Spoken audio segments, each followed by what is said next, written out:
both of the parties are all talking, the factions on either of the side, they're all talking about these very matter.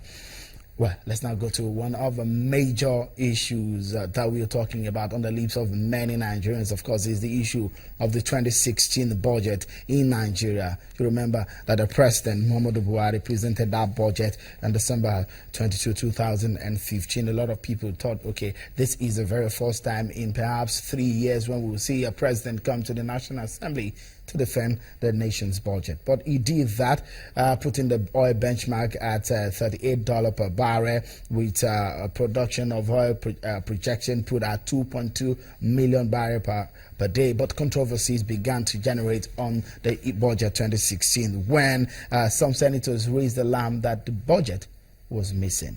That was it caused a lot of rage in the country. And at some point, the Senate president came out to say what was being distributed is different from what was presented by the president, referring to the fact that Senator Itayanang, the aide to President Muhammadu Buhari, may have given them something different from what the president presented earlier on. On 19th of January 2016, it was withdrawn and represented. And then they were asked to go ahead on it. But later on, some other controversies came up. The issue of padding of the budget, the issue of inflation of allocations in some ministry. In fact, some ministers coming to the defense saying they do not know about some of the figures that are coming from their own ministry's budget. A lot of controversies. Some ministers even disowning their own ministry's budget. And the budget, a lot of people are asking, are the budget mafians at work?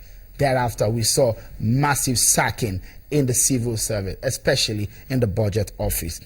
Well, the latest being that the president has come out to say he's out of the country as we speak, and the president came out to say that the corporates will not go unpunished.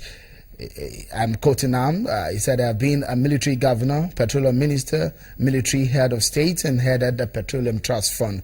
The president went further to say that what he gave us was what was finally being debated. That's the minister now. It is very embarrassing and disappointing.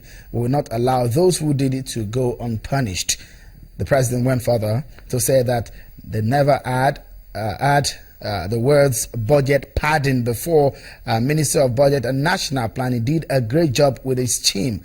The minister became almost half the size during the time, working nights and day to get the budget ready, only for some people to pad it. But the question is, the padding of budget, is it a new term? And what is the implication of it when the president comes out to say those who did it will not be punished? Will not go unpunished. Well, I have joining me from our Abuja studio a former federal lawmaker and a legal practitioner, Honorable West Idahosa, joins us now. Thank you so much for joining us. If you look at what the president is saying, he said that they've never had the words budget padding. Is it a new form of bypass or what have you in terms of the budget presentation or the budget preparation that we are hearing for the first time, or this is particularly specific to 2016 budget? Well, thank you very much. I think it's as old as 1999.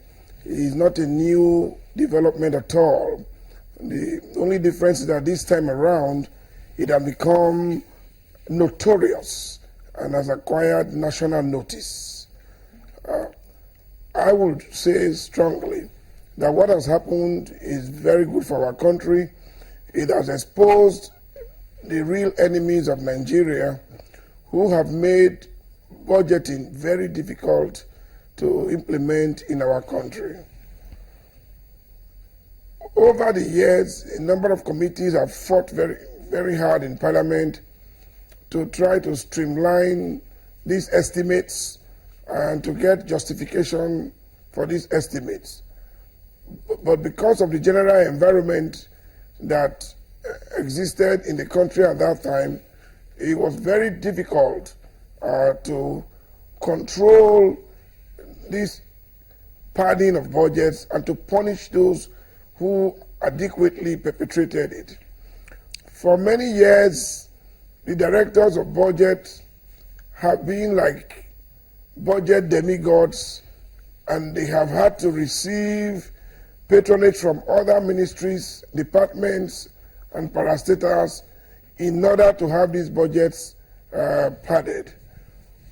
But these were carefully done in a way that only eagle-eyed legislators noted this padding and took them on during the budget defense sessions. But the 2016 episode was an uncommon episode. It was padding extraordinary. Even the blind could see it. And that was why the National Assembly did not waste time at all in raising the alarm. So to sum up my position, it's an old development that has become endangered by the atmosphere of change that exists now in Nigeria. All right.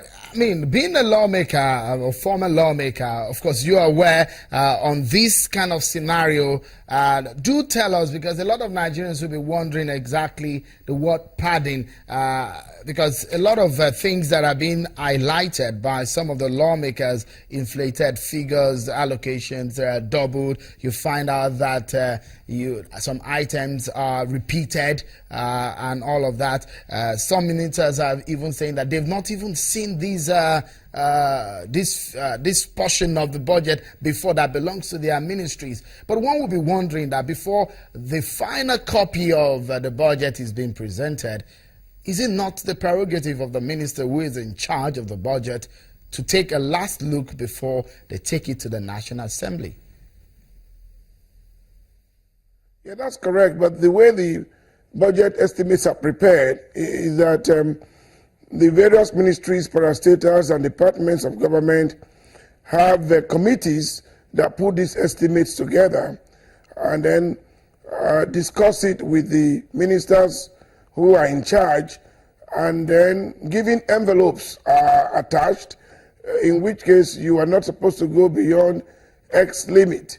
But what happens is that after the ministerial approval, so to say, the estimates are all taken